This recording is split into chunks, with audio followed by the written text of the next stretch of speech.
Hey guys, somebody's watching besides me. Wait, I gotta set it up so I can watch myself.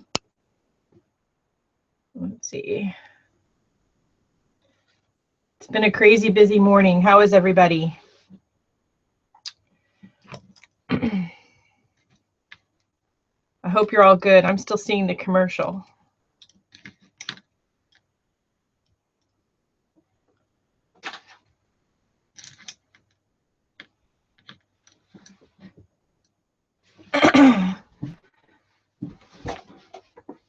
All right. So this morning, before we get started, we're going to talk about a little bit about my vacation, which you're probably all sick of hearing about, but we're only going to talk about it with respects to Watercolor Wednesday. Let me zoom in just a little bit. It seems like I'm a little far away. Okay, that's better. All right, so at the end of our trip, we stayed an extra couple of days in Washington. My parents, if you don't know, live there in a little town called Rochester. And we flew in and out of Portland because it was less expensive, but Portland and Seattle are only like a couple of hours apart from each other. And both of them are like an hour and a half away from my parents. Anyway, the ship left out of Seattle. So when we got picked up at the end of our cruise, I pretty much begged and pleaded with my parents, as I have probably not done since I was 5. Please, please, please, can we go to the Daniel Smith store before we leave Seattle? Hello, Katana. And of course, my mom, who's all for it and creative in her own right, said, sure. The guys were not too pleased. But it was kind of funny because the Daniel Smith store, by the way, it's fabulous. If you're in Seattle, it's on 4150 First Avenue in Seattle. Their address is danielsmith.com, their web address. And I do recommend that you go there. Definitely go there. It is hard to find. And Seattle, like a lot of big cities, is constantly undergoing construction and, street improvement. And that makes it even harder to find. We got lost so many times. Hey, Chetta, how are you? We got lost so many times, and my parents live up that way, and we still got lost. It was hilarious. We had so much fun just trying to find the place. But anyway, despite the fact that it's a little hard to get to, I recommend that you go if you have a chance. I've been to a few of the shops associated with some of our websites that we all love as artists and mixed media artists, like Dick Blick. And I've been to a couple different Dick Blicks now at this point. Generally, I have not been to Jerry's Artorama, and I haven't been to the UK yet, so I haven't been to Jackson's, so I can only speak to the ones I have been to. And Dick Blick, I love their website, but their stores never quite live up to the website. The websites usually, for obvious practical reasons, have a lot more product in them than are on them than the store has in it. You can't possibly usually stock the store with every single thing you have on the website. least I didn't think so. Until I went to Daniel Smith. Oh my God, you guys. Now they have so much more in the store than they have on the website. I can't even tell you. If you go to the Daniel Smith website to shop, they really only have Daniel Smith products. But in their store, they have Golden, they have Winsor Newton, they have not just painting supplies, but framing supplies and encaustic, and they have so much, I can't even tell you. The store is so huge. Now, I had my family with me and my husband, which makes art shopping and filming uncomfortable, especially when you have the men hovering around behind you. Are you done yet? Are you done yet? Are you? So I do plan on going back, and the next time I go, yes, I'm going to film. This time I only took a couple still images. They are at the end of Off to Alaska Part 5. They are also on my website, and I think I loaded them to the group page, or at least one of them. They had every single color of Daniel Smith watercolor in the store, which I've never seen. Any art supply store I've ever been to that carries Daniel Smith usually has a select grouping of colors. They never carry the whole 238 tube range. Because this was Daniel Smith's flagship store and factory, they had all the colors. Yes, and I said and factory. The paints and pigments are made in Seattle. It's a USA made and distributed paint brand. I love that. It's easy for those of us who are in the States to get because it's made here. It's not any more expensive than any of the other artist grade paints. And if you are like me and you really want to upgrade to artist grade paints, just buy 1 or 2 tubes at a time. Don't feel like you have to buy a whole giant set of them. That's the way to do that when you're on a budget. And that's how I built up my collection. Okay. That being said, before I even got in the store, I met Deborah Burns, who is the blog specialist for Daniel Smith, in the parking lot. I have this tape here because her phone number is down here at the bottom. And I'm not really okay with giving out people's phone number, even if it's a work number. But you can get the Daniel Smith blog at danielsmithblog.com. And again, their address is 4150 First Avenue South, Seattle, Washington. And I do recommend you go there. And Deborah was a very, very nice lady. She's already friended me on Facebook, and she said my name sounded familiar. How cool was that? Daniel Smith doesn't sponsor channels or anything anymore, and they don't need to. I tout their products anyway. I have bought every Daniel Smith product I own, and they have not sponsored anything. FYI, I'm going to put that disclaimer out there. So I before I even got into the store, I was having a cool time, had a 10-minute conversation with Deborah. Loved it. Okay. When I was there, I didn't realize, I guess in my delirium, I go to the Daniel Smith's website and I just go to watercolors. This is their watercolor pamphlet. And this is their color chart that has all, look at that. Those are their watercolor paints. And I just go to the watercolor. And I knew they made oils. I had no idea they actually make acrylics. Now, some of the colors are being discontinued, and they're either sold out already or they're on clearance on the Daniel Smith website. They have a lot more in the store than it seems like they have in the website. I had no idea they made acrylics, and I am going to probably at some point want to get a couple of tubes and start trying them as I run out of other paints and see how they compare to like Golden. They did carry Golden. It seemed like they had every Golden product on the planet. They had a whole half an aisle way of Golden. But look at these colors in the Daniel Smith acrylics. They have the standard colors, and they have these fabulous iridescent colors, duochrome colors, which just the color varies a little bit depending on what angle you're looking at it. The interference colors that have shimmer, and then some pearl. I had no idea, and so yeah, we're going to have to try these at some point as my budget will allow. And I use up old paints and things like that. Because yeah, I'm totally interested in acquiring some Daniel Smith colors. They have a cobalt teal, and that would probably be one of the first ones I get to try next to some other teals that I have.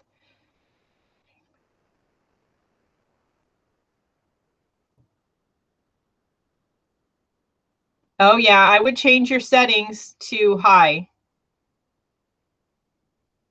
Okay, so anyway, I probably one of the first colors I would try would be teal and compare it to some other teals I have. And if I like it, then I might be purging some of the other ones. The prices on the tubes weren't too expensive compared to other art quality paints. So I'm interested in trying those. I did, of course, pick these up. And, you know, as I was being rushed by my family, not my mom, loved my mom, you know, dearly in that respect. She was like, you know, she bought some art supplies while she was there for my little sister and her partner, Tiffany. Megan and Tiffany are both artists too. Tiffany works for Michaels, which we'll talk about maybe later. But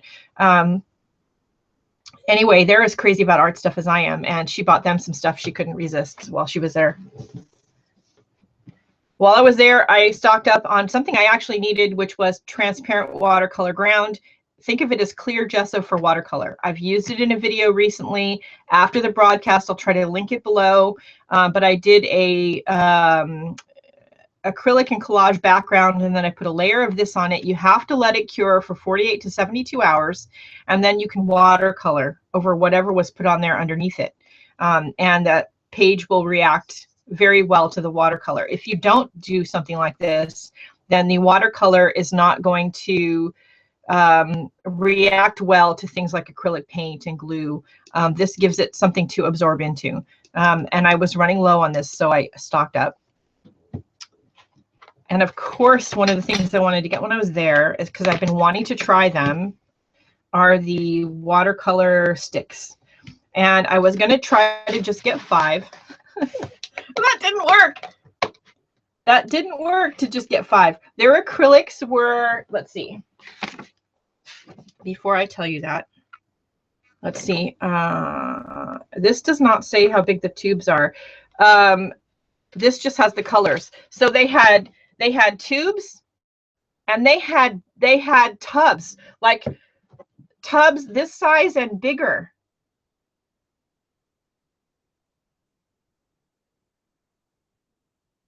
Oh, see, so the transparent, if you like playing with your watercolors and you want to do more mixed media with your watercolors, and this is on sale at Amazon right now, get the transparent watercolor ground. You're not going to regret it.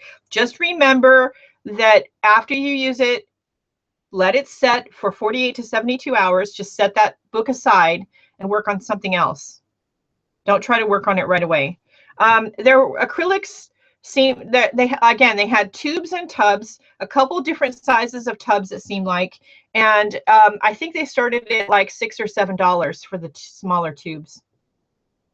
Maybe somebody can look it up on the website and give us all a clue. And hello, Lisa. I did see you there. And Hovawart16, hello. No, men are not good shopping buddies, especially for art supplies. At least my men. They're not, you know, none of the men in my life, my dad, my husband, my daughter's boyfriend, none of them are artistic. If we're at the sporting goods store, the outdoor store, the tool shop, or the electronics store, then they're all fine. But if we're at an art supply store or anything girly, forget about it. They're like, are you done yet? Are you done yet? Are you done yet? So anyway, I did get some watercolor sticks. I tried really hard to just get 5. Obviously, you can see that didn't work. I just couldn't do just 5. I wanted to get enough colors that we could try them and have a good color selection without having to necessarily bring more stuff into it. And yeah, we're going to actually play with the sticks and or paints this morning. I am going to be properly swatching the sticks in our review book. And I have, as you saw before I left, we have the PBO paints, which I haven't done yet. We'll be doing those in the book too, not today. While I was gone, I got a small set of Old Holland watercolors, which I had to order. Like I paid for all of these, by the way. Yeah. So I got Old Holland, a small set of 6 tubes, and I got White Nights. I finally got some White Nights in. I bought all of these. They had to be shipped from overseas, and we will be putting them in the book. We're not playing with them today, but they did come in while I was gone. And I also got 3 new brushes in. One of you all recommended I try these, the Escoda Versatile brushes. So I got 3 sizes of their round. This 10 sticks and the watercolor ground cost me around $100. Just FYI. The sticks I think were 8 something a piece. But I saved up for this. Oh, the best cerulean blue. In acrylic or watercolor?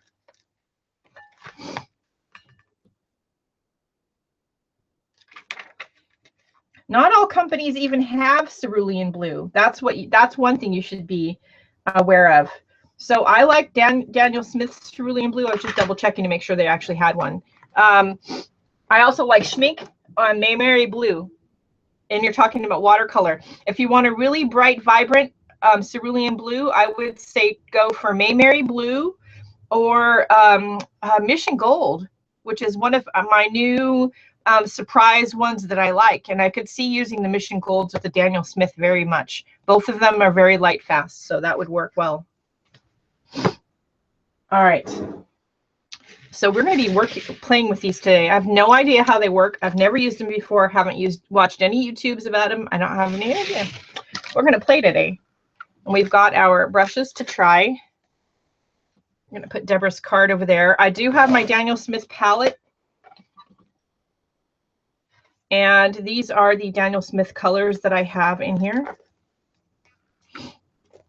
What is this? Oh, that was a comparison that I did. And you can see it's well loved. So we will probably be using it in conjunction with the sticks. I don't know that for sure yet. I have no idea. But I have it here in case. I pulled it out in case. I didn't want to have to dig it out mid-broadcast. And let's see. So we're going to be working on, I'll put these in the water.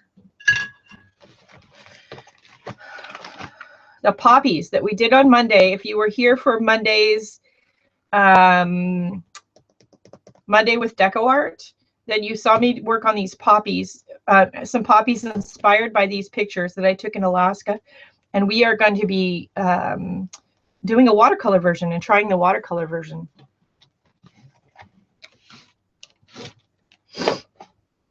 So when I bought these, I tried to get a cool and a warm of each color. And then a really dark, I wanted Payne's Gray, but they don't have Payne's Gray. How funny is that? But I got black. I, of course, got Moon Glow, which is a gray purple color I didn't really need. And, of course, I got the teal because, you know, it was teal. I couldn't resist. All right, so let's put that there. We're going to work in our watercolor journal.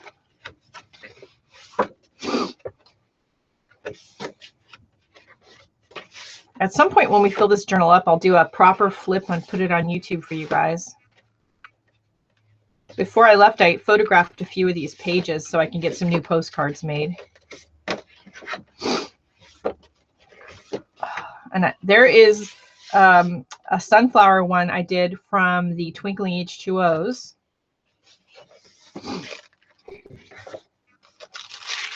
This is the one from the PBO colors. Oh, thanks. Okay, so here we go. Thank you, Chetta. Yeah, this is a fun journal. When I made it, I didn't intend on using it for watercolor. I was going to use it as a big glue book. And yeah, that didn't happen. Obviously. All right. And I came home completely stuffy and congested. All right, let's zoom out just a little bit because you can't see the whole page. There we go.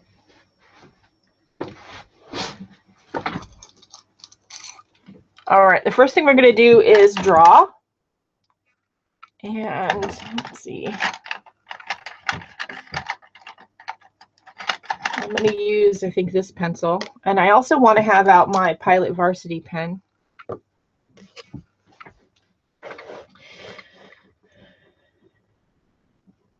Hey, how are you? All right, so we're going to use our photos as inspiration, but we're not looking to copy them exactly, right? We don't do that. I don't do that. I never do that. So the first thing I'm going to do is the pencil sketch.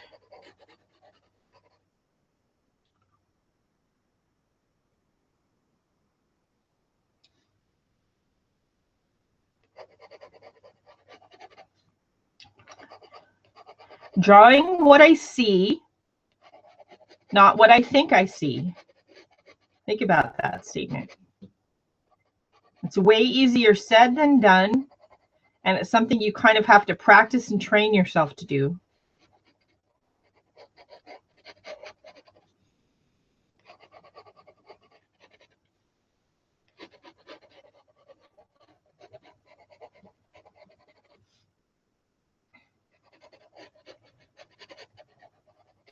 So I'm picking out a few flowers from my inspiration photos. Now, this photo, this is one I altered in Dynamic Auto Painter. I altered this photo and took out some of the details, made it more fuzzy, basically.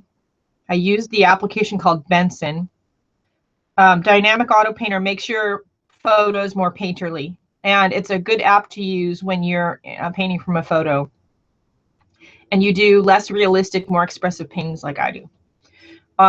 Anyway, that being said, this particular photo is on my website at ginabahrens.com for download, so that you guys can use it if you want and paint from it or use it in collage. It's a free download.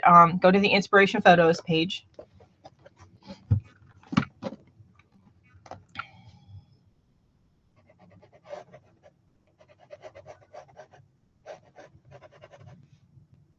Oh, thank you.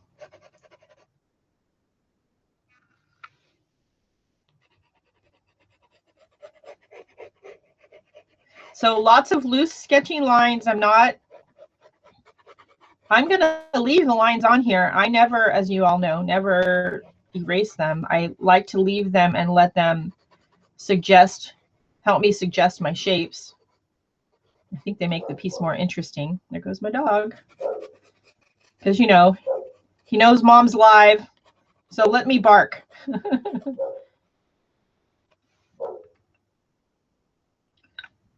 I honestly just use whatever pencil is handy. This one happens to be a Prismacolor 6H. It says something else on there. Hold on.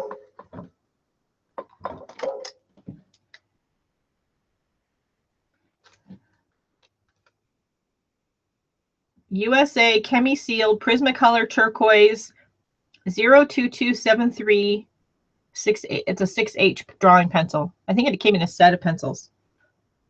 So just, Gitana, just have yourself do backgrounds. Do something like backgrounds,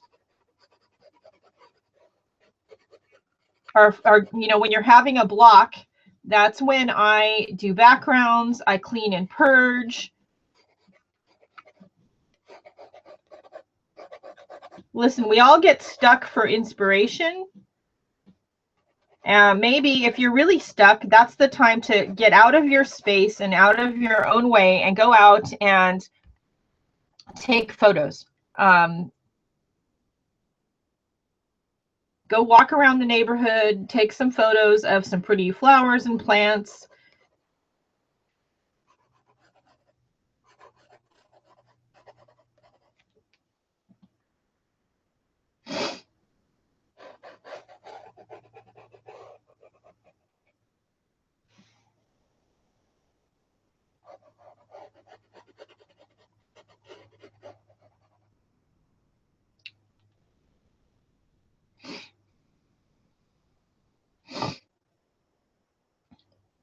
But we all have moments where we're kind of stuck for inspiration. Definitely don't feel like, you know, that's just something that is wrong with you. I'm kind of feeling like I want one more flower on here, so we're gonna put one more.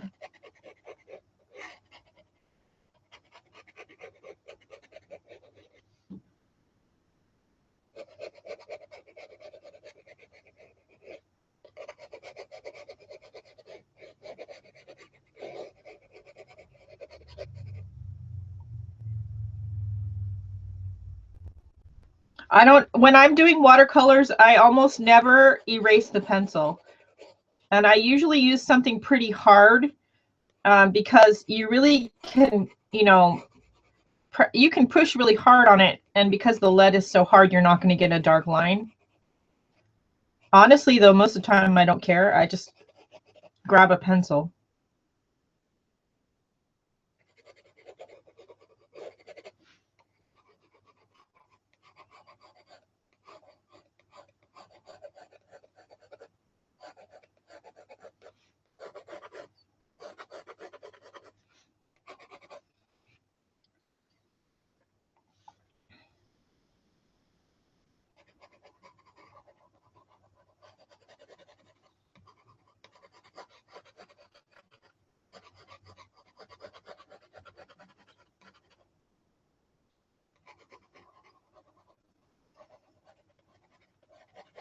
And sometimes I do the pencil sketch this way, and then I go over it in color pencil.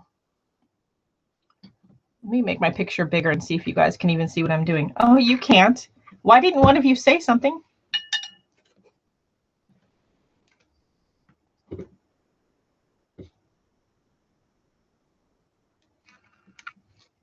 There we go.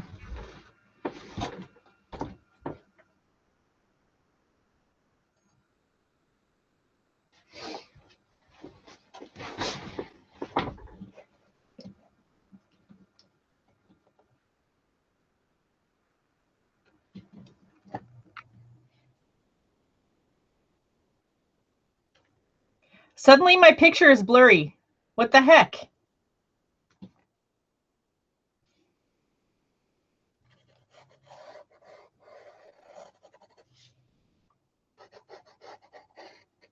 There we go. You can kind of see it. It's going to be pretty faint.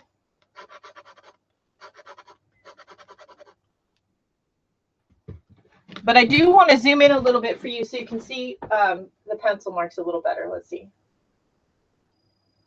So you can see there that they're pretty faint, sketchy lines. They're not, you know, I haven't done anything really dark.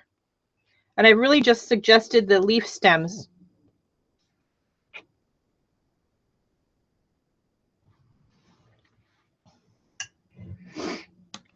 Let's see if I can move some things around so we can stay zoomed in.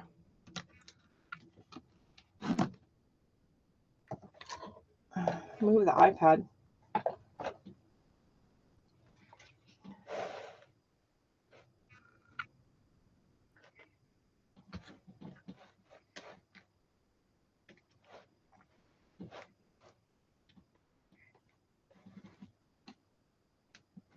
There we go. All right, so there we have our pencil sketch.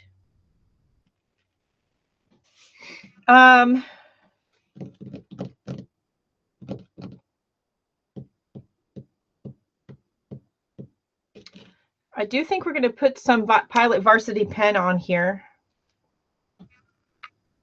Now, this is not a waterproof pen. This pen will bleed.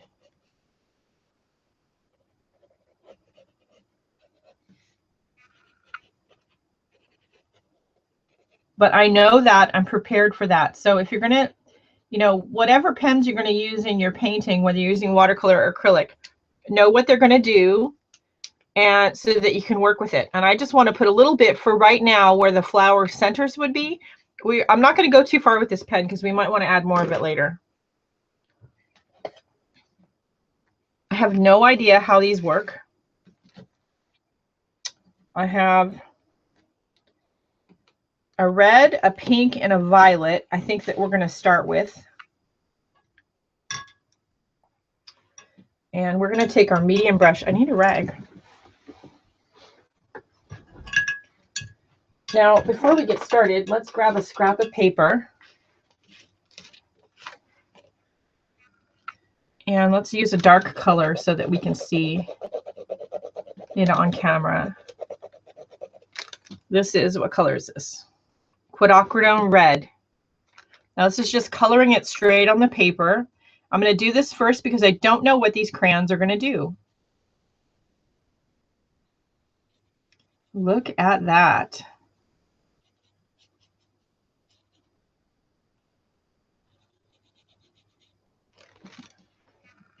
So the pigment in the crayon dissolved almost completely.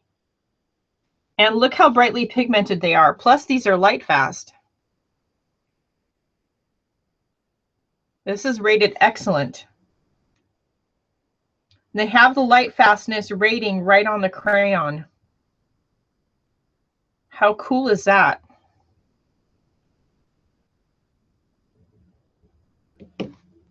Okay, so let's try like we would do with a Neocolor sometimes, and we would do this.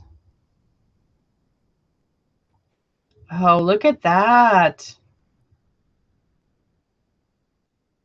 Okay, I'm liking these crayons. These are Daniel Smith watercolor sticks.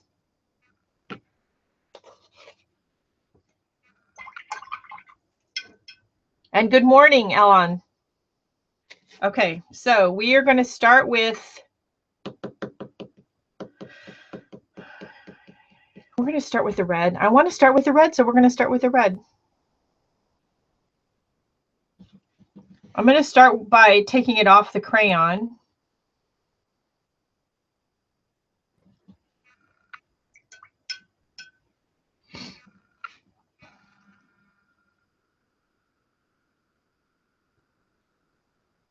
Now remember, with watercolor, you know, you have to work from a lighter or medium color and work your way darker. So if you're going to start with a medium color like I just did, then you need to leave white space. And this particular journal is all about just playing and having fun. So if I make a mistake, it's not a big deal. It should never be a big deal. You should just play and have fun with your paints. I talked about that yesterday in yesterday's Daily Thoughts. Now, before I go too far, while that's still wet, I'm going to go in with my pink. This is Opera Pink, which in the regular Daniel Smith paints is one of my favorites. It's a really bright pink.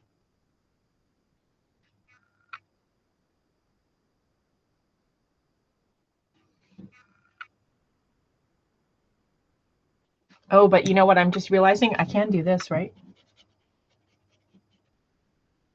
Duh.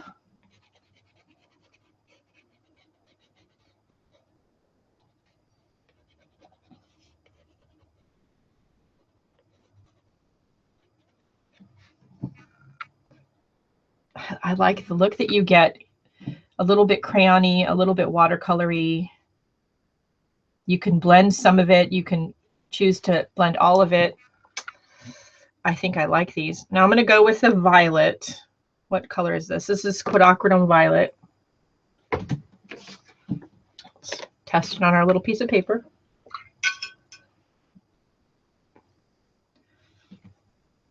Yeah, that's a nice color. I don't throw these little test pieces of paper away. I toss them in Happy Mail. I use them as bookmarks, just FYI.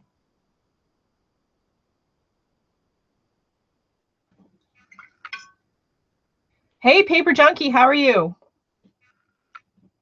We're playing this morning with Daniel Smith watercolor sticks.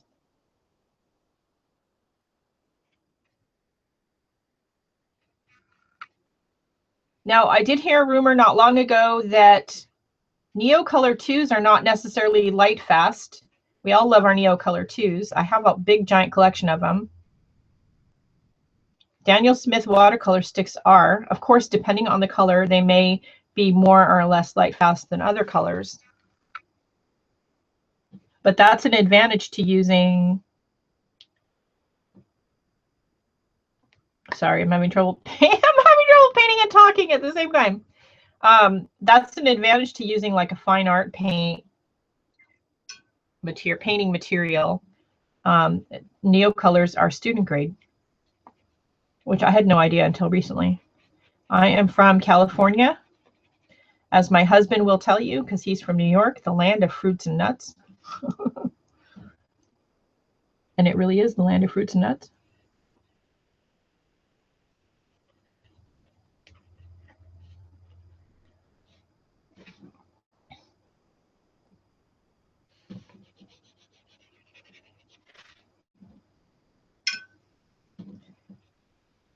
Now, because these are in a crayon or stick form, I would venture to guess, and we're going to try it, so we will know today that it's going to be difficult to color on top of them or do other stuff like write on top of them. Now, see, that was interesting. The crayon marks don't want to dissolve.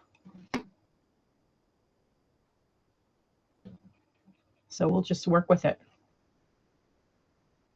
We're going to add more pigment, which we need to do anyway.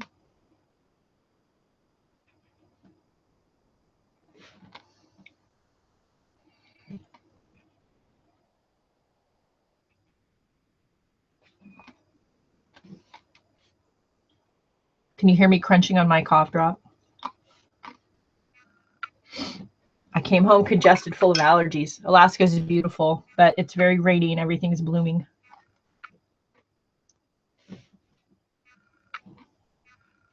So I'm using, I only have 10 of the sticks.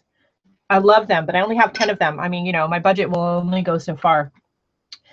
And I had to save up for that. So I am using the colors I have. I have some pinks, a red, and a violet. So we're using what we have.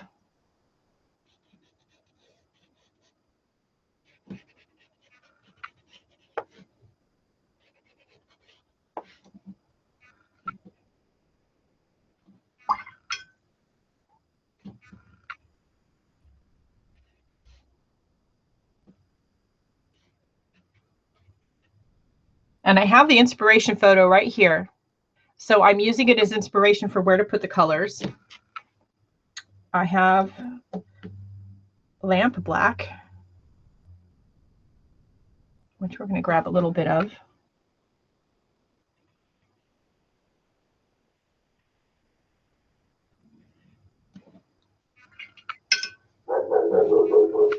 There's the dog again.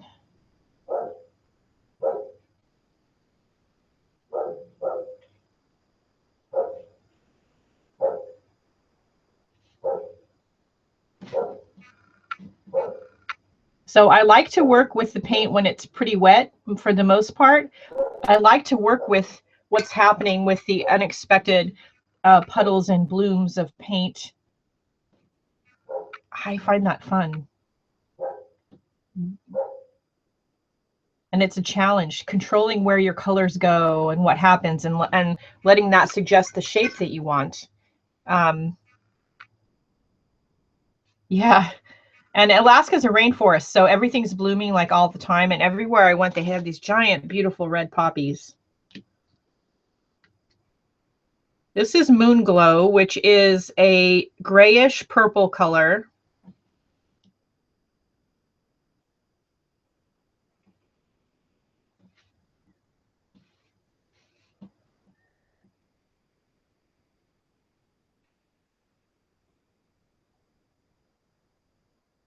And I'm going to paint in some of the shadows on this flower here.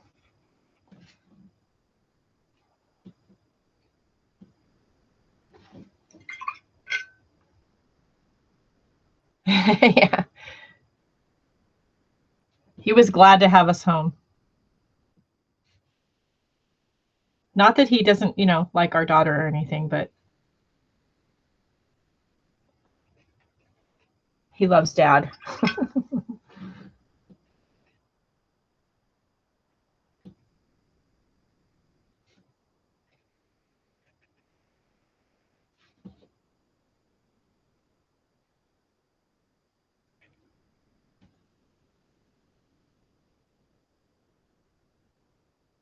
It seems to, yeah. It seems to, I mean, you won't be able to see it on camera, but where it's drying, there seems to be a little bit of a sparkle.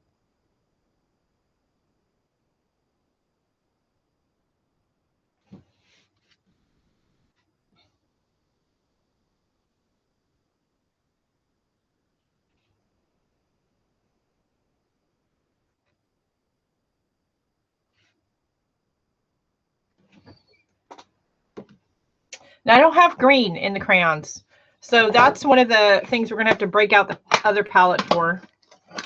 I could mix green. Of course, I could mix green, but, you know.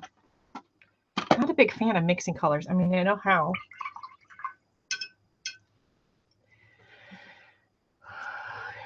My spray bottle walked away. Okay, let's get our greens wet. I have 4 greens in the Daniel Smith watercolor paint line. I have yellow green, phthalo yellow green, green gold, sap green, and cascade green. We are going to start with the lightest one, which is the phthalo yellow green, the lightest and brightest. And we're going to put some of that on our stems.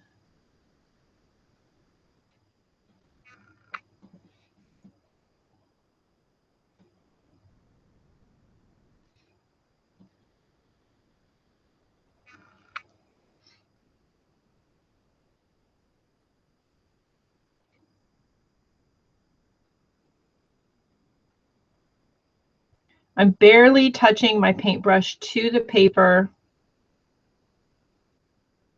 and I'm creating an uneven line.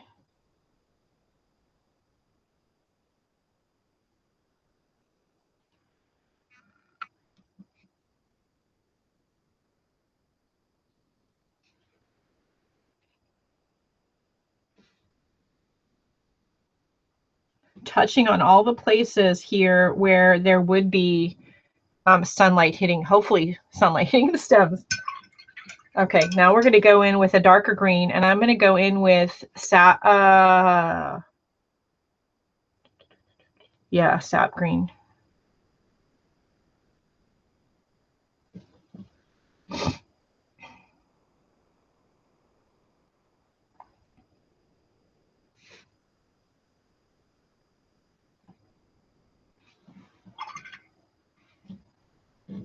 Now I'm going to clean my brush off, and I'm going to put some just plain water on that sap green and blend it just a little bit. And where the other green is wet, it's going to blend. And I may force it just a little bit, but not too much.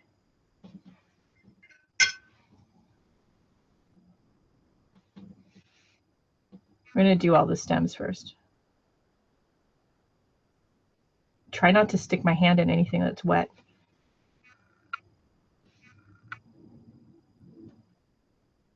I had a fun time painting in our stateroom on the ship when I wasn't eating. I ate way too much creme brulee. And of course, the one day we hit a storm. And oops, my husband and I both got seasick. He got actually more sick than I did, which is unusual. So I got a little boo-boo right here, but that's okay.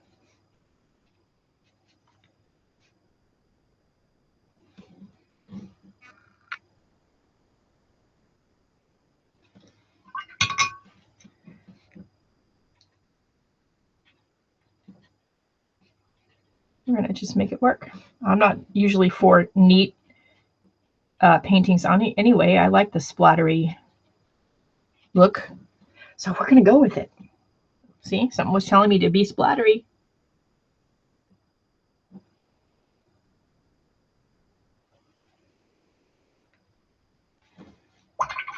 So some of your lesser quality paints are going to be well pigmented, but there's just nothing like a good quality paint. And then if you go to all the trouble to create some of these pieces that you really love, and you have it scanned and you've used a lesser quality paint, then they're going to fade over time. So I would say to start off with, use a better quality paint. And definitely if you create any mixed media projects that you just really love, scan them, and that way you have a permanent record of how it looks when it was bright and vibrant.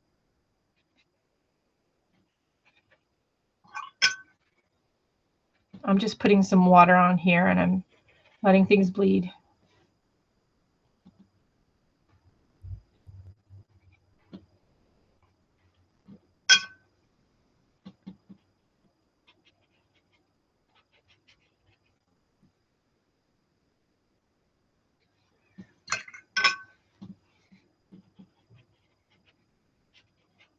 Now these pictures of this particular picture of poppies was taken in Bouchard Gardens in Victoria, British Columbia, Canada. But I have to that being said, poppies are everywhere in Alaska, like literally everywhere, because it's so nice and moist up there. It's the perfect temperature, I guess, for them. Hey, Teresa, isn't it your birthday today? So this is opera pink, so we're going to go in with opera pink here.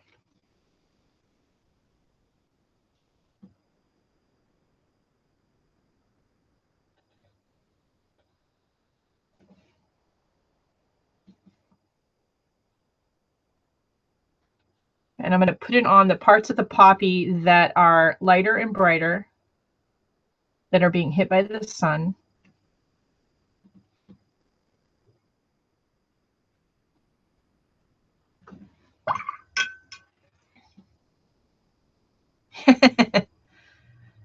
"41, you're just a baby."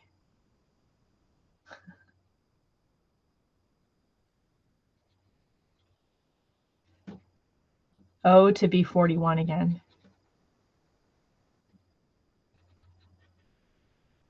I shouldn't say that because I'm happy with how old I am. Okay, let's do this one. Let that dry just for a minute. We're going to do this one over here. And I'm just, in case I'm off camera, which I probably am,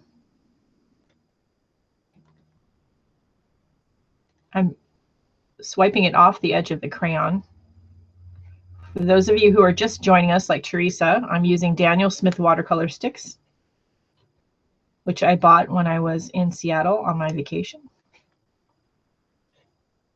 I saved up so that I could buy them when we were up there.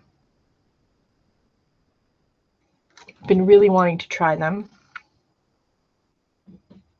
So now I'm going to go in with the crayon into some of those same spots, and I'm going to just add more pigment. Not everywhere.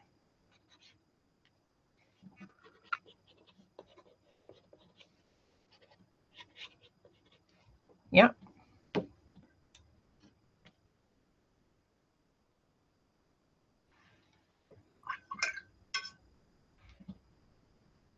I'm 52 also, Lisa. I'll be 53 in August. This is quinacridone red.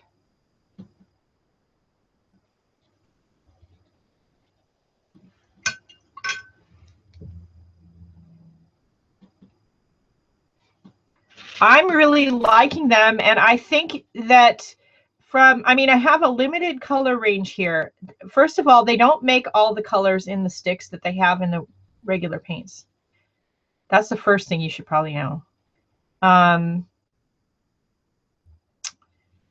I only bought 10 sticks. I mean, you know, my budget was not unlimited. That being said, and also I should say, I have every single color of Neocolor 2 crayon.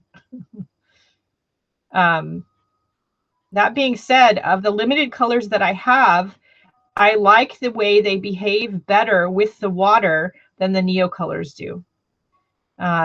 They seem to be easier to blend, whether you draw on the paper with them or you're using them from the crayon. They seem to be easier to blend out the pigment than the Neocolors are. And this one appears dry, and I can tell you just by feeling it, it's less waxy than the Neocolors are.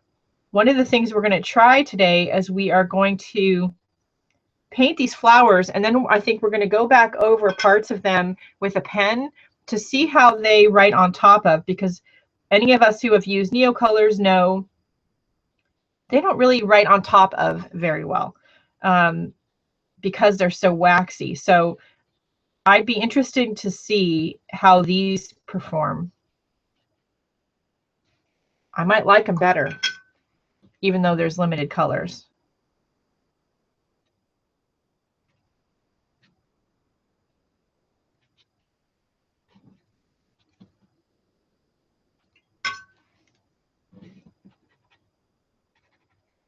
Oh, in December, Lisa, is your birthday? No, I just decided I'm liking the accidental like smudgy thing. So We're going to make some of these other colors do the same thing. And they're reactivating nicely, especially in the parts where I put some of the crayon down and I didn't activate it that much to begin with. Yeah, this is cold press. Cold press is my preferred paper. I'm not a big hot press fan. I don't like the smoothness of the paper. I like a little bit of texture. I also am not a big fan of rough press because I like a little bit of texture, but not too much. I like when the paint kind of sticks into the little divots in the paper.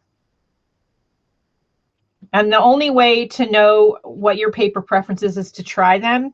And to be budget friendly, I would say find out when your local art supply is having a paper demo. So lots of the companies like Strathmore and Fabriano, especially over the spring and summer, will have demos. And in the demos, frequently they will give out paper samples and or paint samples. I went to a Sennelier demo at Lens Art in Santa Cruz last year, and I got some Sennelier samples. So, and Fabriano samples from a demo on the paper. So try that if you're wanting to do some experimenting. Find out when the demos are at your local stores. Golden does them. And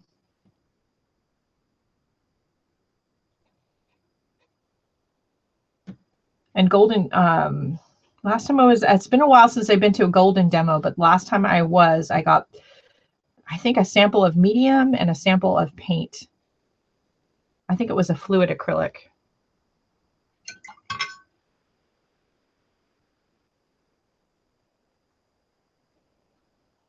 Hi, Maria.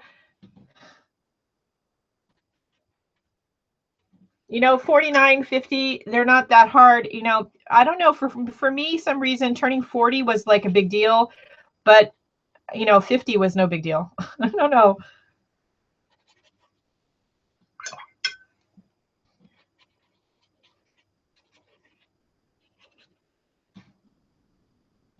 So far so good. I'm liking that. Where's our moon glow? That's black. Okay, so let's go to our two violets. So again, we have quinacridone violet and moon glow.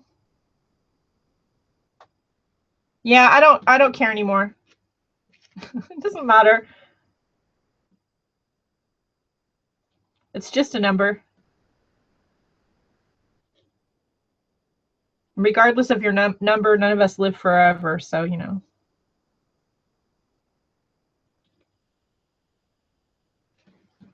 So just trying to define my petals a little bit with color placement.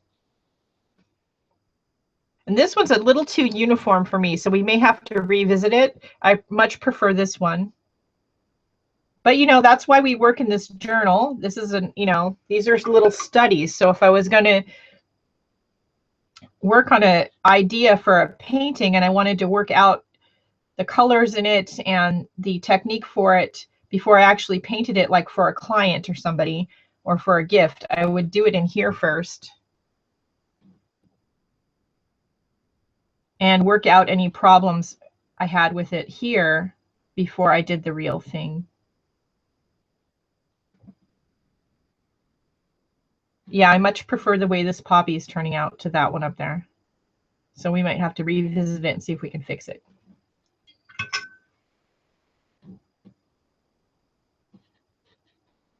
Without making it too much darker.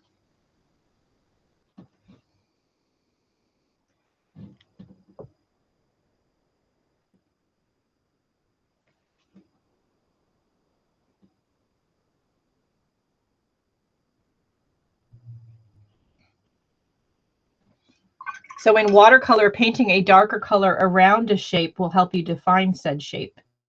So to define the edges of this petal, I'm making the one behind it darker, making the area around it darker, and or leaving the white space of the paper.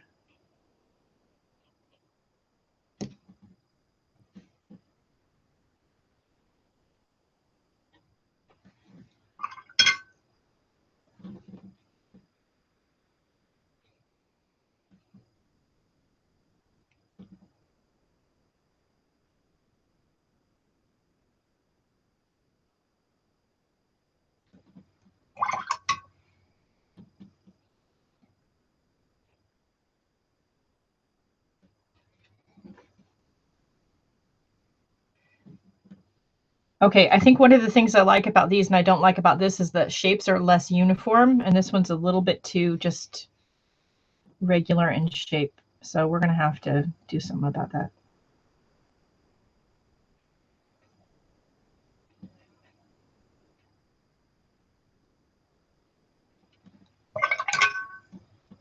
Let's see what we can do.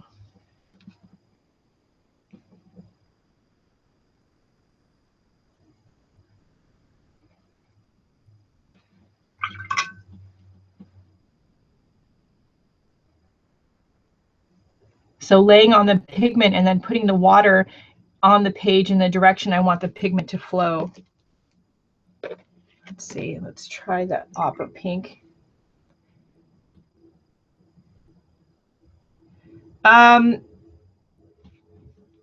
They're different. Hold on, let me do this and then I'll answer that question. Actually, let me do this.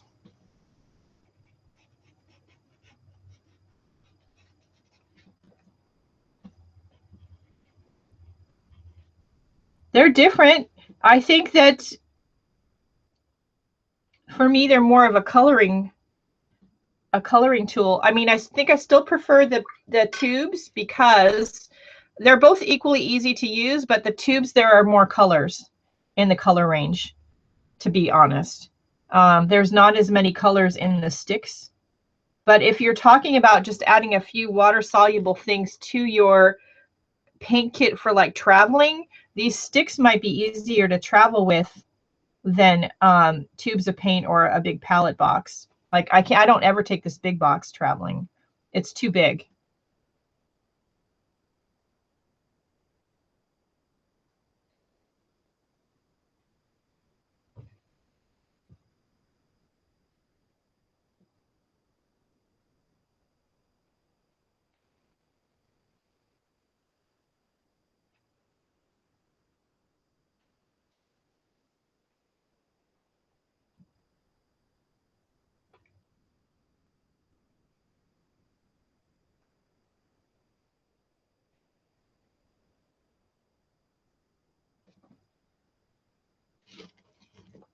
It's getting better.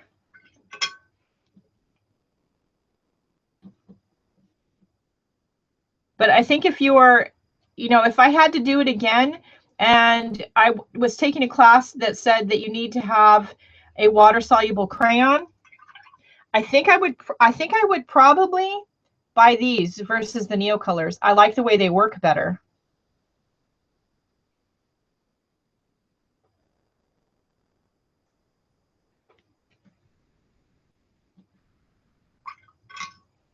No, I didn't bring the puppy home. Pretty sure the guy who owns him would have frowned upon that since he raises the puppies to run the Iditarod. But that being said, holy cow, he was cute.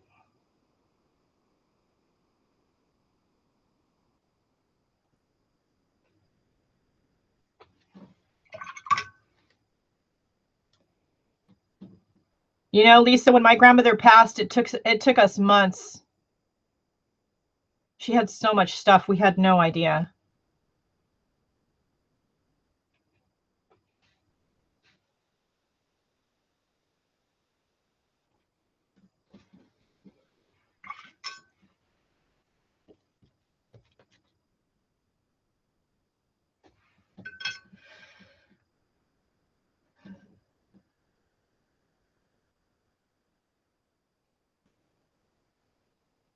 Make sure I'm using the right color because the moon glow and the lamp black look the same. In the stick, they look the same.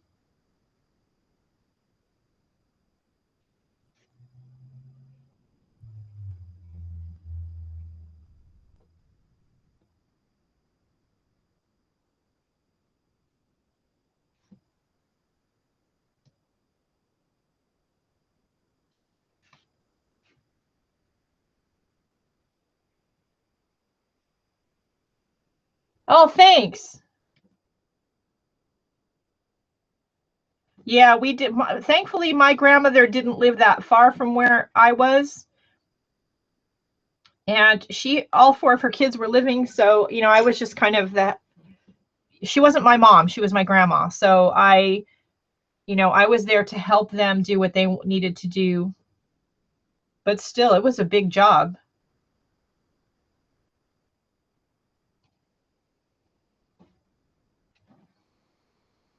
I'm going to leave that one alone because it's just getting, I don't know. It's all right. I'm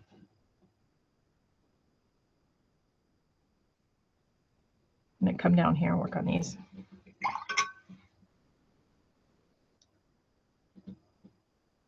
Yeah, you know, who knew that my grandmother was a closet hoarder of just odd things? We had no idea. Till we got in there after she passed away, and she just had, you know, boxes of empty jars and boxes of boxes, and you don't know what someone has until something like that happens.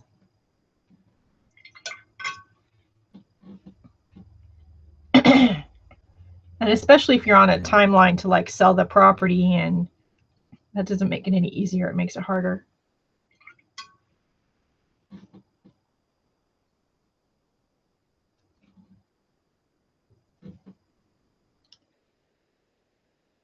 So because I have these sticks, and even though I have this palette here, I'm trying not to use it. I really want to play with the sticks and see how they behave. Because we're using the sticks and I have a limited palette, I didn't get all the reds, of course. I just got 10 sticks. We're using the violets for our shadow colors. Although in the original photo, if you look at my website, the poppies are red. These are turning out to be pink poppies, but that's okay. You're using your photos for inspiration. We're not looking to copy them.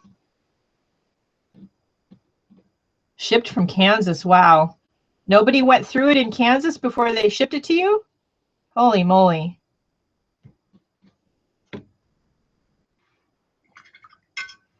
Okay, this is black. I don't have Payne's Gray. As from what I could tell, they didn't have Payne's Gray in the sticks. Which Daniel Smith, guys, if you're watching, you really should have Payne's Gray. Just, you know, a suggestion. Okay, so I'm going to darken the center of that one. There, I'm going to darken down here. I'm going to add a little bit of water to it.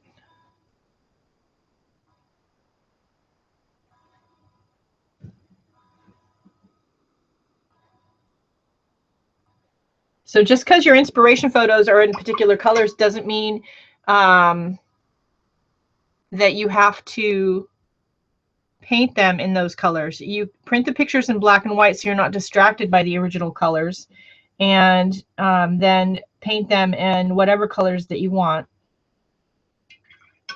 That sucks, Lisa, that nobody went through it before they sent it to you. That should have been done.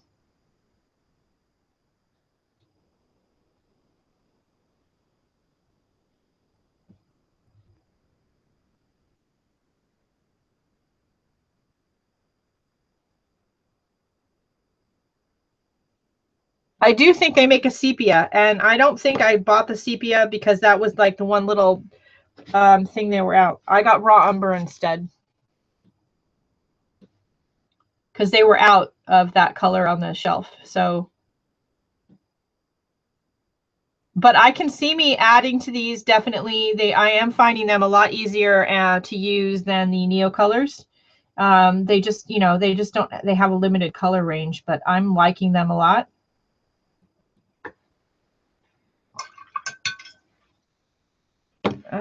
I'm going to use a little bit of teal because, you know, it's teal. Why not?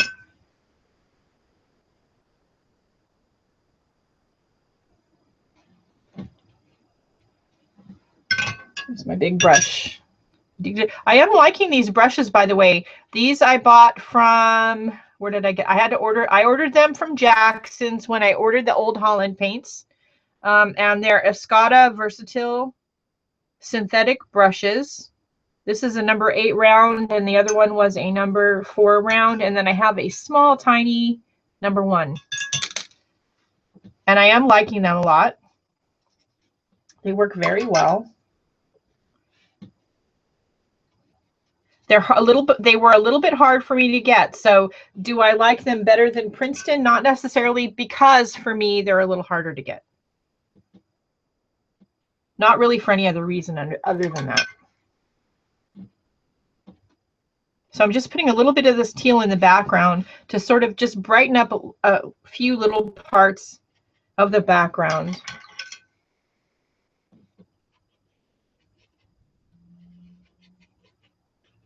But yes, I could definitely see me adding to my collection of these crayons and maybe purging some of the Neocolors. Like, that's how much I like these better.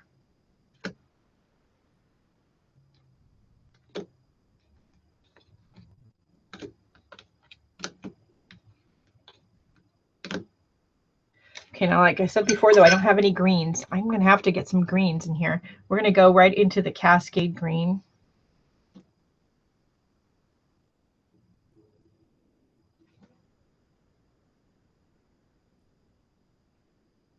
So remember, when you're painting, not to dig any holes to china with your paintbrush. Let your brush do the work. I'm just using a very light stroke. And especially when you're using watercolor, you don't want to, even with good paper, scrub at the paper too much.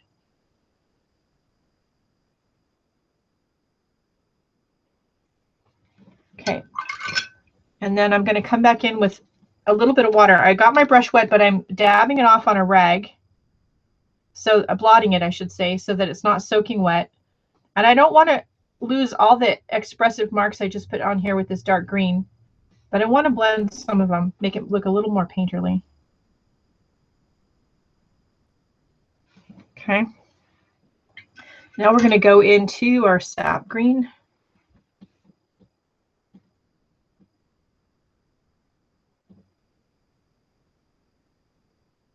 The sticks are very portable, and they have these 5 crayon boxes they sell with them.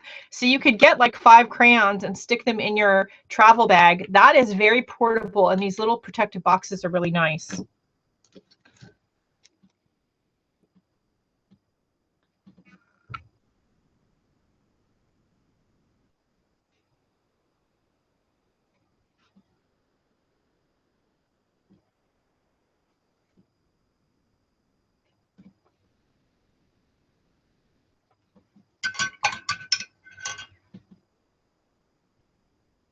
And, you know, and I love the fact that they're made right here in the US. They're made in Seattle.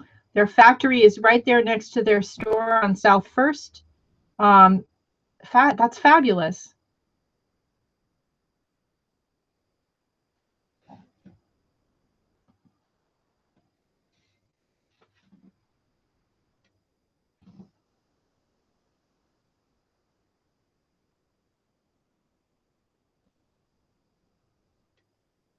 I'm still using the sap green, and I'm going to do some, let's see.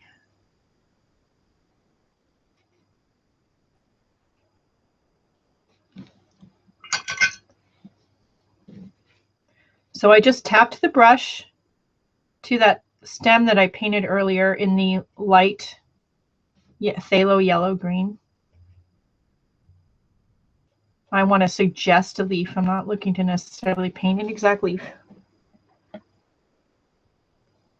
You could totally use an X-Acto knife and just break a little piece off, cut a little piece off, and put it into a little tiny pillbox or an Altoid tin. Like, these would be very much easier to create a palette out of for traveling than the tubes would be. For one thing, you could do it at the very last minute. You don't need to wait for anything to dry.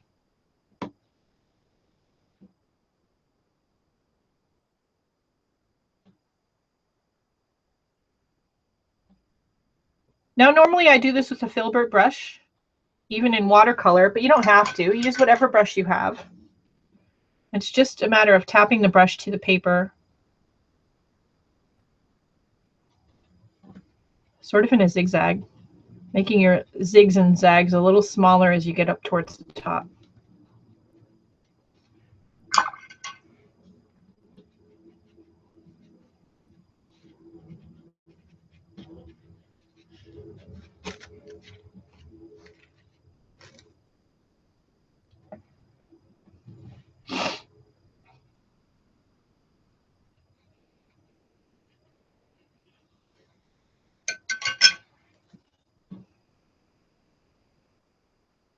You also don't have to worry about, are the paints going to dry and crack and fall out of the palette if you make a travel palette or a watercolor palette out of these crayons, rather than letting tubes dry in a palette. Not that I've really had a problem with that with the Daniel Smith paints. Generally, when I have a problem with things cracking, it's usually the lesser expensive brands. And I find that you have to add more binder to them, like gum arabic.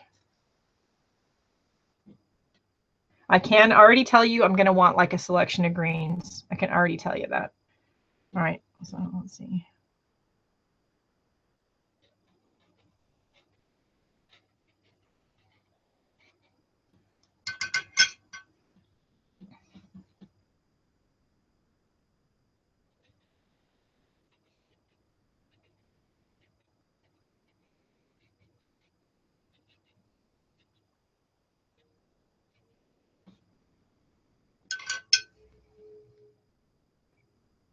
Now we're going to go in with our Cascade green.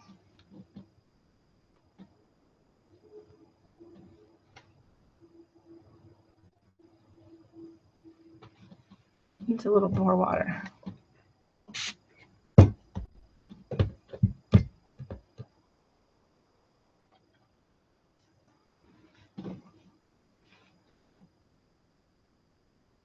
Just using the tip of the brush.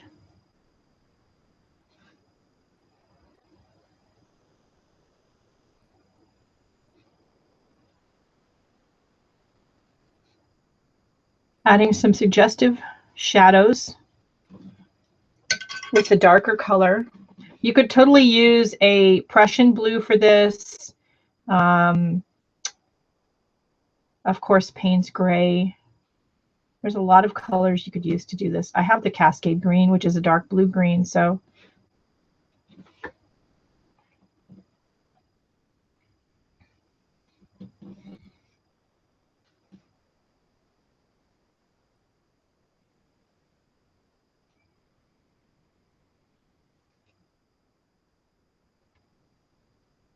the thing I'm liking about these Escada brushes is they hold a lot of paint and water. You can go pretty far with them without having to reload. And my better brushes that I like using do that. Plus, these are good quality brushes. I have yet to lose a bristle. With the lesser quality brushes, you know, the bristles fall out. It's very annoying.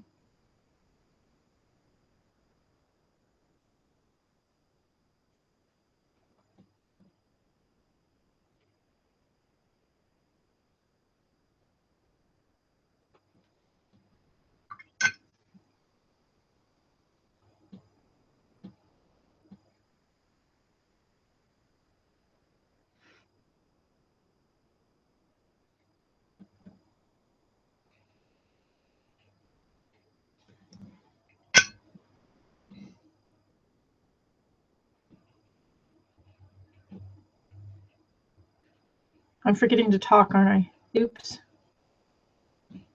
I like that. That is nice. All right, let's put some darkness here. Oops, wrong color. Oops.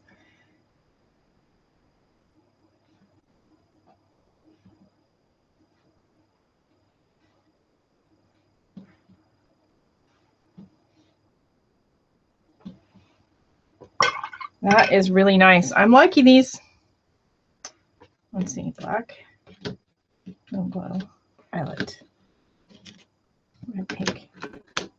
Okay, let's close those up. And move them out of the way. Okay, let's dry.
Maria, you're funny. Okay, so one of the tests I want to do on these is now, I know on the flowers at least, we've used the sticks, right? So how do they write on top of? Because as we all know, Neocolors don't write on top of very well. So let's try here first.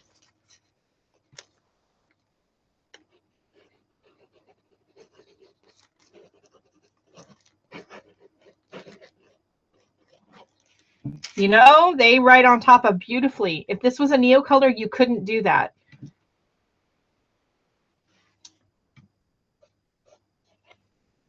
So this is, again, the Pilot Varsity disposable fountain pen.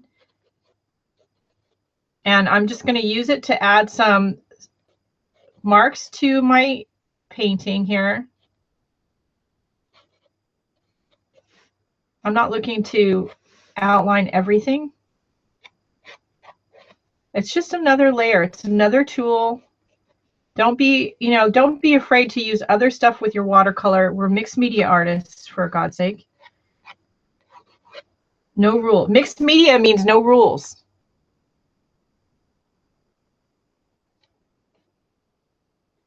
We all have days like that, Lisa. I mean, Teresa. Sorry.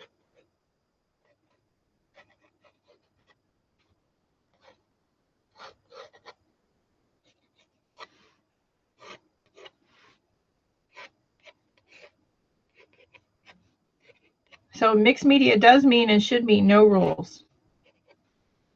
If you create a piece using materials you're not sure of holding up over time, scan them, scan them, scan them. If you want to sell said piece, make sure that you give the purchaser a warning that not all the materials used in said piece are necessarily light fast, or that you're not aware that they are. I know there are artists out there like Jane Davenport that don't sell the originals. They sell prints because they're not sure of the light fastness on some things. Look at that. Isn't that nice? All right, you can also take, remember I said we're mixed media artists. Whoops, that means no rules. So you take a white pen. Not that. Oh yeah, I forgot I had that. It's a water sprayer. So this is a white pen, right? White Uniball Signal.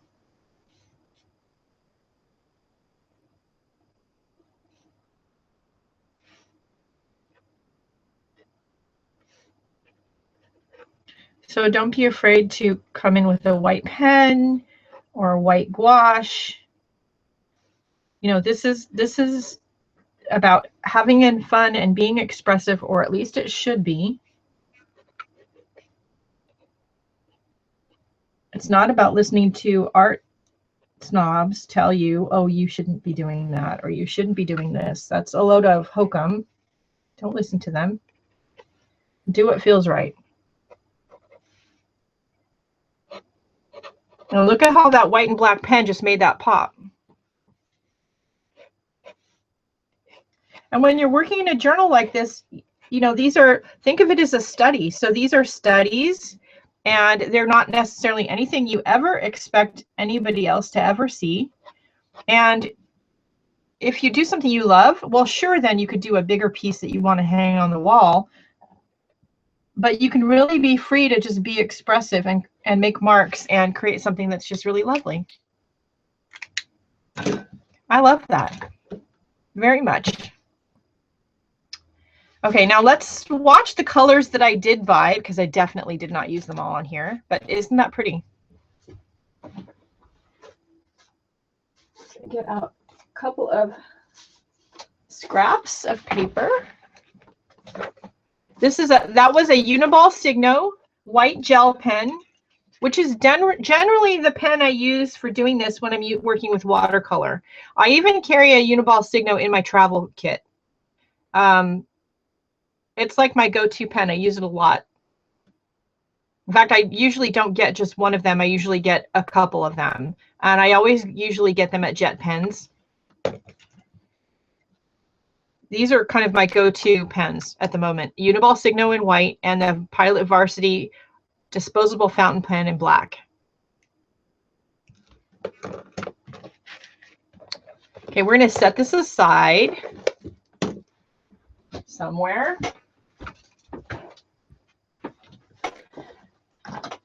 And these are the sticks that I bought.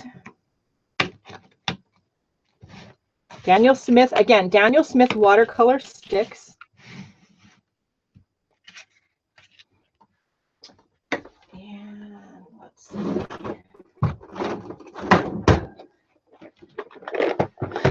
Neocolors. Yeah, you can't even see the whole box on camera. And I don't want to zoom out anymore because I want you guys to see. So, all right. We have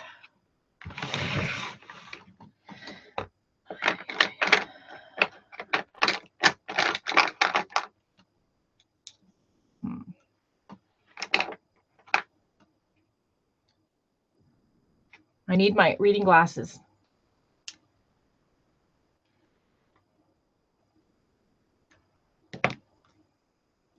So direct comparison is not necessarily going to be possible because you aren't necessarily going to have the same colors in the two brands, but I'm going to get as close as I can.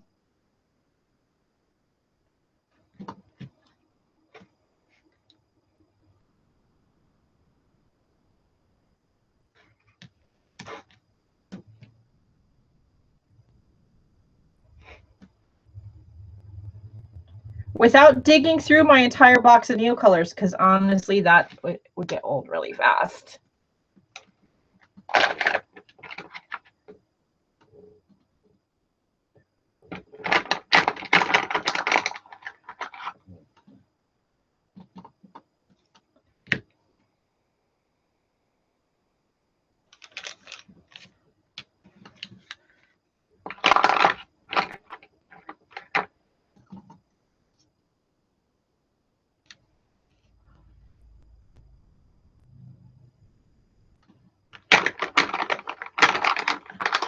The Neocolors have way more colors. That's like one of the biggest things you're going to find than the Daniel Smith sticks.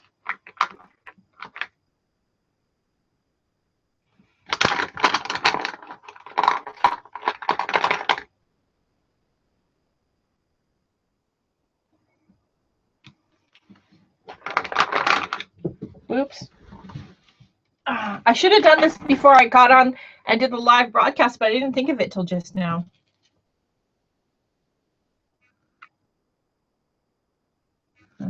Let's see. We kind of want it to go this way. Yeah. Okay, we need a red. And we need a violet. Yeah, I'm going to want to get more of these. That's probably a given.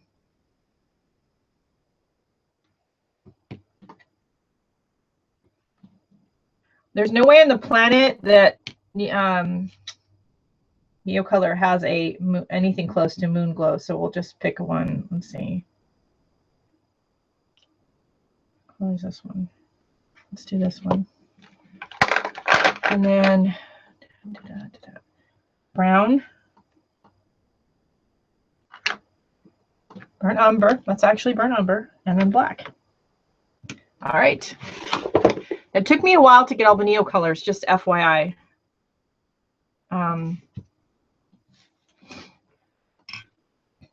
These are the Daniel Smiths.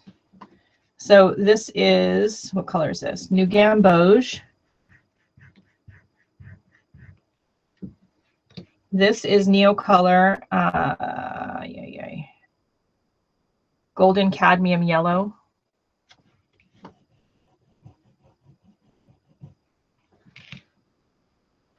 This is the Daniel Smith Hansa yellow light. This is Neocolor yellow. Daniel Smith cobalt teal. Neocolor turquoise green. Daniel Smith Cobalt Blue. Neocolor Dark Ultramarine. Daniel Smith Opera Pink.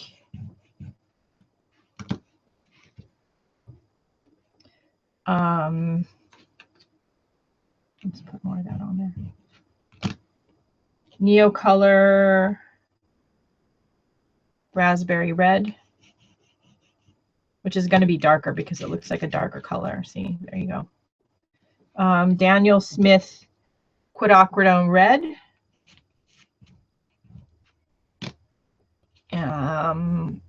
Neocolor Ruby Red. Now these are more waxy, so they color better if you're just coloring with them. These don't color as well. Let's see. Quinacridone Violet, Daniel Smith. Neocolor Purple Violet. But they're also, like I said, more waxy, so they're hard to write on top of. Neocolor Aubergine, which is one of my favorite colors in the Neocolor. I love this color. I have a couple of crayons. Daniel Smith Moonglow. Neocolor Burnt Umber. Daniel Smith Burnt Umber. Neocolor Black. Is it just called Black? Charcoal. Oh, sorry, this is charcoal gray. Oops. And then Daniel Smith lamp black. I know I have black. We'll leave that on there because now it's on there.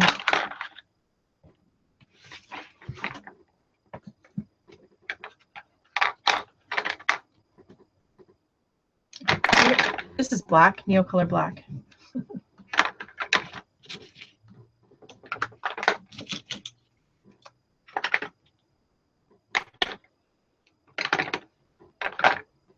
Now I have my Neocolors sorted in a box like this by color families, and that makes it very easy to use them when you are going to use them. And if I add to my collection of Daniel Smith crayons, then I'm definitely going to want to at some point put them in larger containers. But if you're just going to buy like 5 crayons to start, these little containers they have for the crayons are fabulous. Okay, so these here on the left are the Daniel Smith watercolor crayons. These here on the right are the Neocolor crayons. And let's see what happens, shall we? Now, like we noticed before, these crayons, Daniel Smith crayons, really do, I'm going to turn them this way, and I'm going to zoom in as far as I can. Oh, I already am. Never mind. All right. They do dissolve nicely in the water, nearly completely.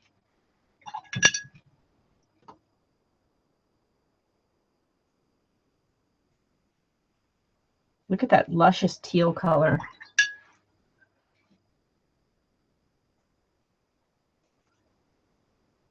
I can see me wanting more of these. I definitely can see that.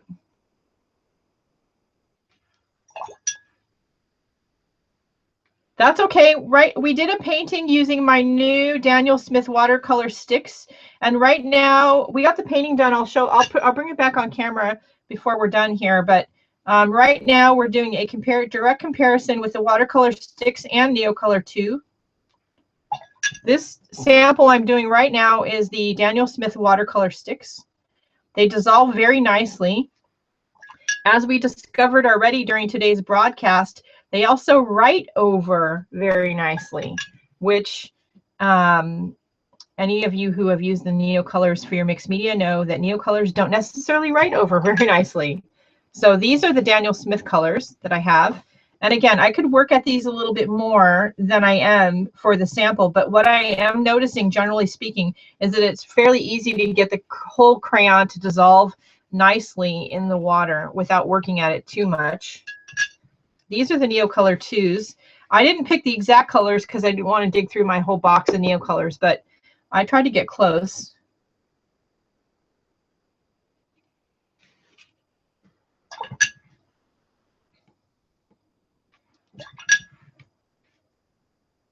So far, the colors are pretty comparable as far as vibrancy. But you have to work at it a little more to get them to dissolve.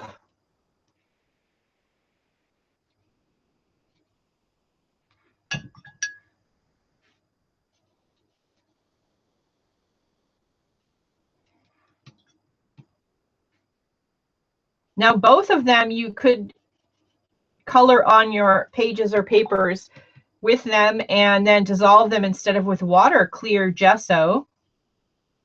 That would be fun. I know they do a lot of that over in Lifebook. You can see here how consistently there's crayon marks in the background, which is, without trying hard, there isn't a lot of crayon. There's a little bit, but not as much as over here. Now this is the gray one that I put down by mistake. Oops. Hello. I was in Victoria, British Columbia recently. Love it. All right. So Daniel Smith watercolor crayons, Neocolor 2 crayons. Let's dry them.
Oh, Victoria was just gorgeous, Tanya. I got to tell you.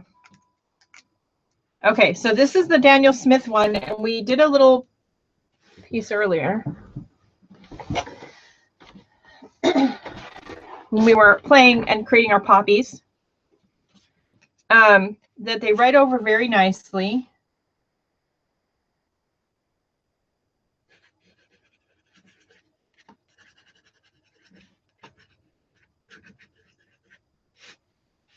Okay, so they write over very nicely. This is a Pilot Varsity fountain pen. This is the Neocolor 2.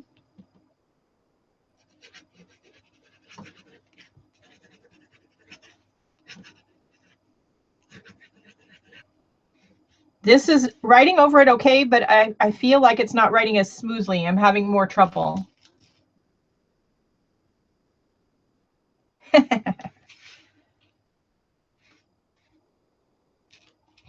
And you can see the ink is darker.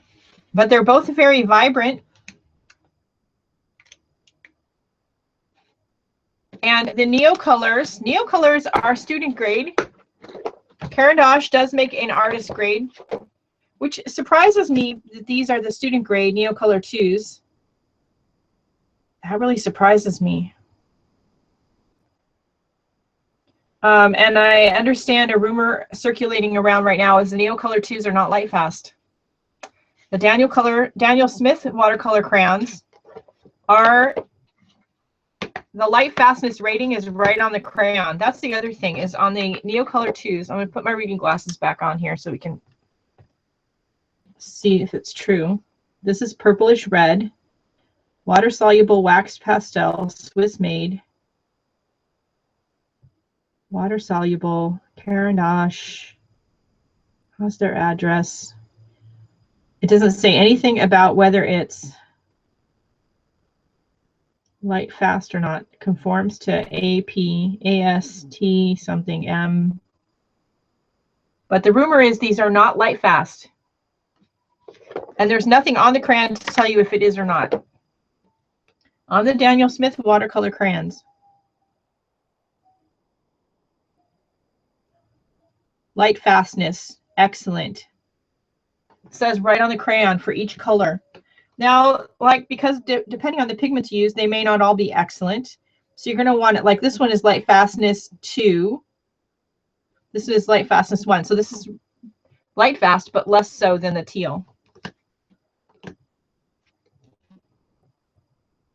Excellent. One of the ones that's usually not super light fast is opera pink. Labels over the...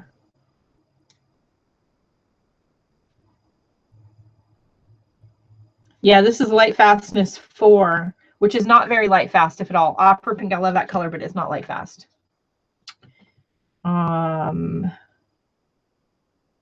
This one is excellent. So on the Daniel Smith ones, when you're, yeah, see, create and be free. It should be a state motto, somebody's motto. When you're picking the Daniel Smith watercolor crayons, you don't have to do lots of extra research, run around the store, ask questions. Just look at the crayon itself, and it'll tell you if it's light fast or not. Like I said, I love my Neocolors. Well, I should say I like my Neocolors, but they're not, from what I understand, they're not light fast, which that's kind of sucky. They're really expensive to not be light fast. And if they are, I could be wrong. I'm frequently wrong is what I tell people. I'm frequently wrong. But if they are light fast, it should say, you know, I would think that it would stay on the crayon, and it doesn't at all. So there's that. Does anybody have any questions?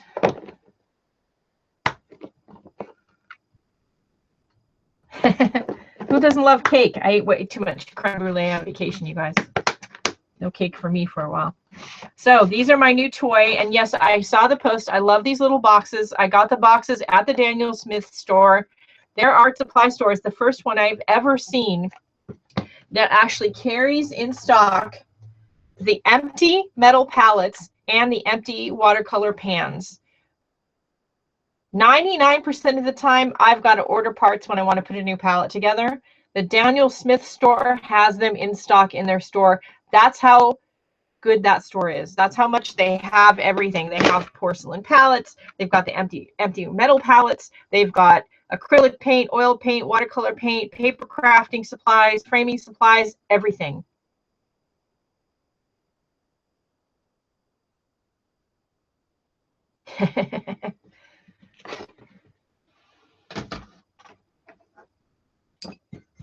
So if you're in the Seattle area, there's 2 stores in Washington State. I guess their flagship store is the one that's actually in Seattle. The other one's outside Seattle. So I would go to the one that's in Seattle. I haven't been to the other one, so I can't tell you anything about it. But it's at 4150 First Avenue South, Seattle, Washington. I know, right? Because we're always talking about menopause or food. Why is that?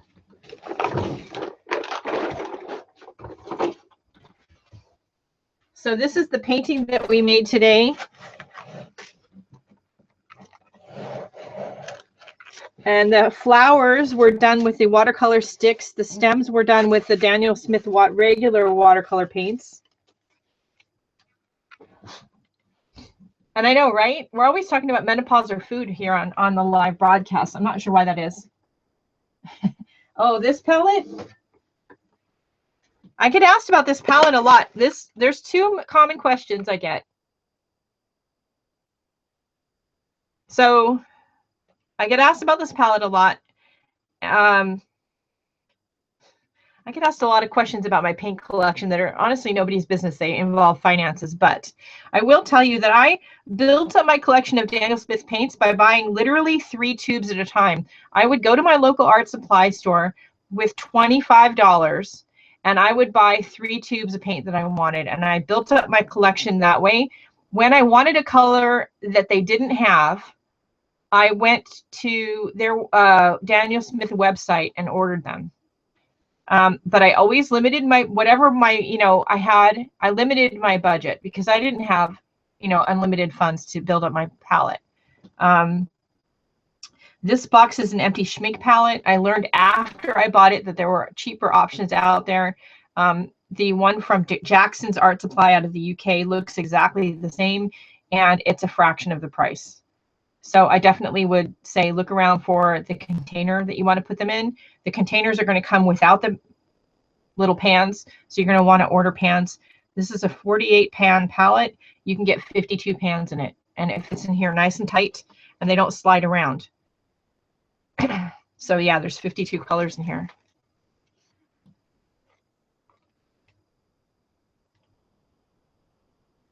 Yeah, just a few at a time. That's the way to do it. And I have, they asked me if I was going to be there for the weekend because they were having some cool demos, and I told her I was leaving on Sunday, that, yeah, Sunday morning, because one of the demos was Sunday afternoon. So I'm definitely going to want to go back, which my parents won't complain about because, you know, they live up there. They'd love for me to visit more. So whether you're, you know, getting sticks or Neocolors or tube paints, you know, you don't have to go out there and buy every color. You don't have to have every color right away. Just buy a few colors and look around first to see what you have that'll work. But I do definitely like these watercolor sticks. They are very nice.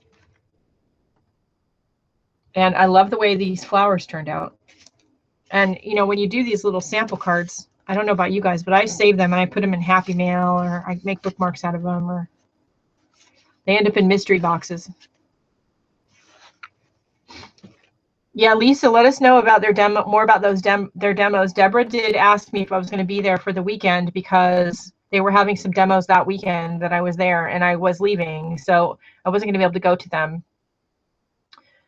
Yeah, road trip, right? I will tell you, driving around Seattle, if you have any issues with anxiety, is not fun. I mean, I'm glad my dad was doing the driving. It was funny how many times we got lost, and my dad has an excellent sense of direction, and we still got lost. So, and we had the GPS on because there's just so much construction going on. So I would definitely want someone else to do the driving. Right? These are fun. They're just little samples. And we will be adding the Daniel Smith watercolor sticks to our review book. But I couldn't wait to do a painting with them today.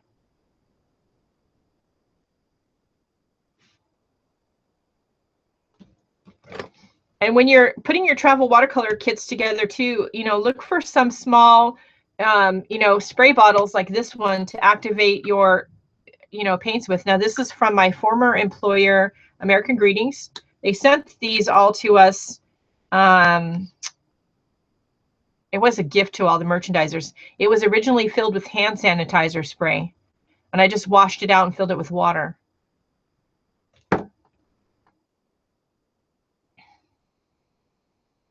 Yeah, so Daniel Smith does traveling demos around the country. They come to Lens Art in Santa Cruz once a year, and I know they go to other art supply stores. So definitely, you know, check out your local art supply stores. They're going to start having lots of demos probably every weekend over the spring and especially into the summer. Lens Art in Santa Cruz has at least one demo every single weekend over the entire summer.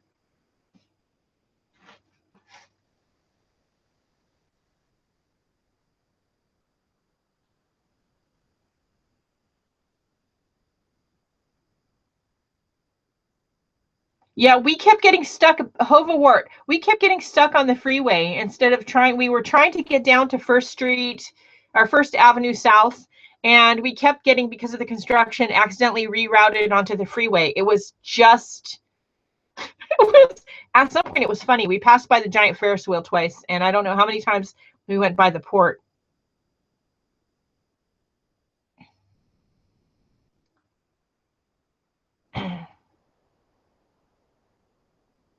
And yeah, my art supply stores frequently have Daniel Smith on sale.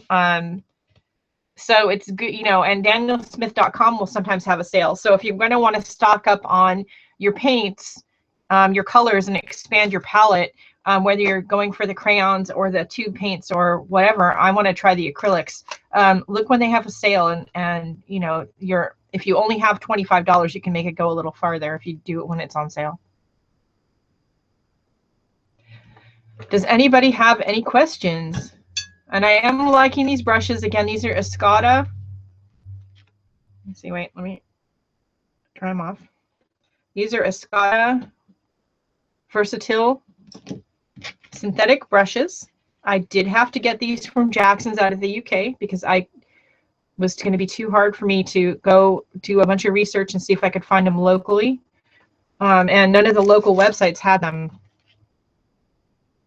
So I ordered them from Jackson's, at least not that I could find, and I didn't search super hard. Because I was getting ready for Alaska. Yeah, those are the kind of things that we will remember when they're gone, right? Yeah, your fine art supply stores. Look for your fine art supply stores.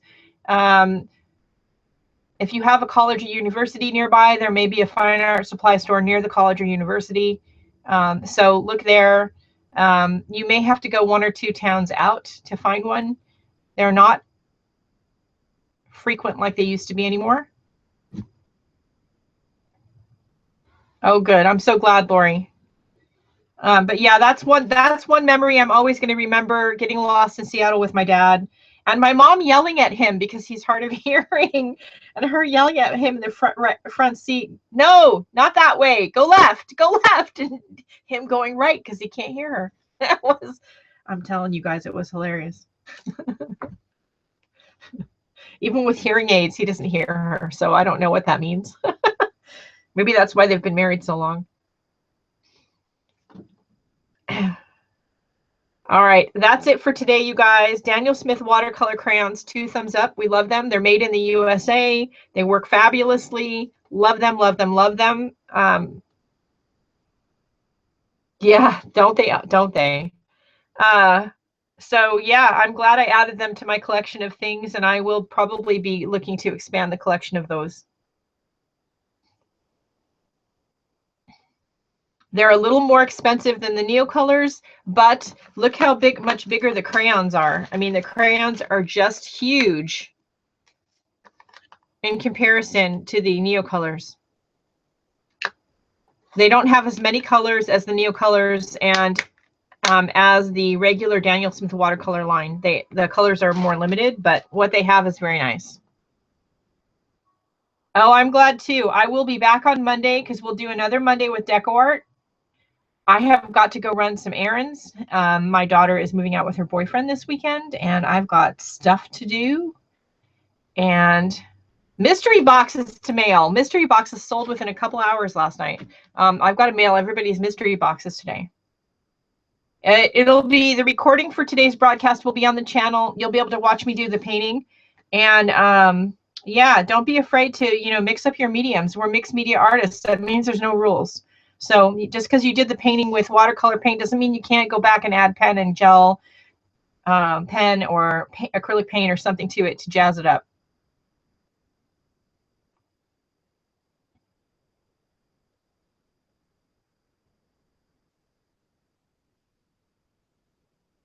All right, that's it for today, guys. I'll be back on Monday with Deco Art, and we will be doing another painting from an inspiration photo for my Alaska trip. And I have a Lake Tahoe trip coming up later on this summer that I will be taking you out on a photographic journey with me.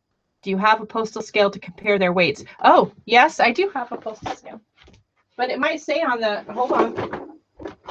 There's always last minute questions. Hang on. Let's see. So here's a Daniel Smith, here's a Neocolor crayon. Hang on. All right, so this one, does it say on here how big it is?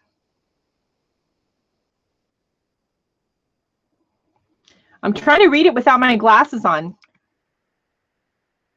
That, I am 52. That doesn't work anymore. Nope.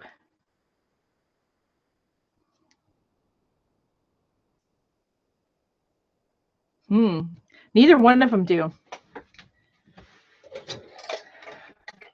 I have an old-fashioned postal scale. Let's see if it's heavy enough to... Hang on.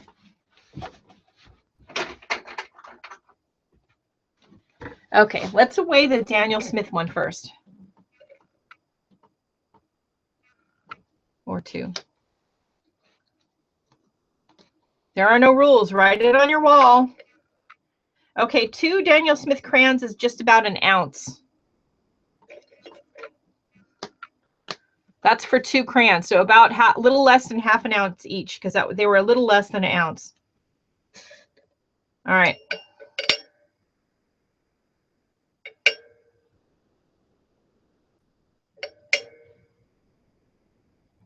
Two Neocolors to 1 Daniel Smith.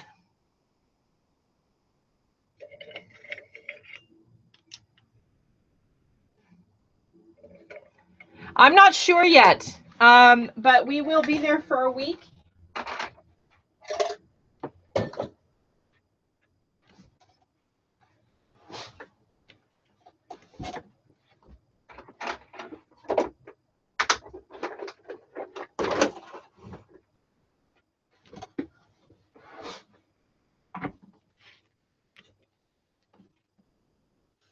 So you can get 2 or 3 Neocolors to 1 Daniel Smith watercolor crayon.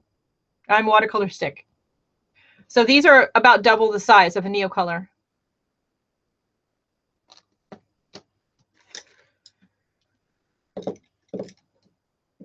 But yes, so we're going to be in Lake Tahoe later on in the summer, and I'm going to be at least taking you on a photographic journey with me again, like I did with Alaska. And we'll see what happens. I may try to do a live broadcast from there. We'll see. All right, that's it for today, everybody. Don't forget the most important thing. You remember what that is, right? Besides, there are no rules. And yes, write that on your wall, paste it on your forehead, do a journal page. There are no rules. We're mixed media artists, no rules. But the most important thing is don't forget to go out and do something nice for yourself because you deserve it. You're welcome. No problem. There's always a last minute question. I'm always trying to sign off and there's a question and I always think, ooh, good question.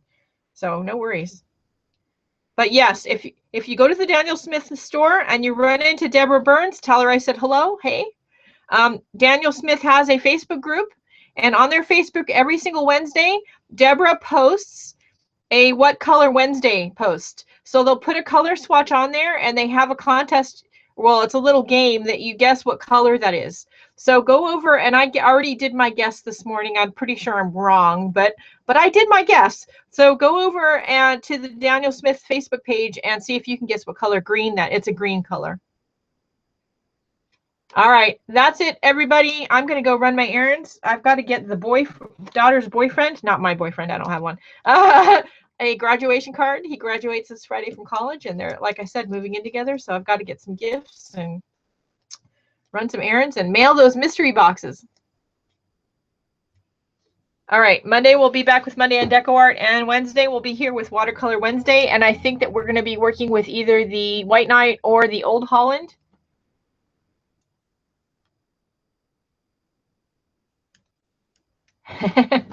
And I think that's it for right now. Everybody have a great day, and I will talk to you later. You know, things are crazy. I'm crazy. I don't know. I'm going to take a picture of things before I put everything away. See you later. Teresa, have a happy birthday. Everybody wish Teresa a happy birthday. And do something nice for yourself. Don't be dependent on other people being nice to you for your birthday, because, you know, just don't.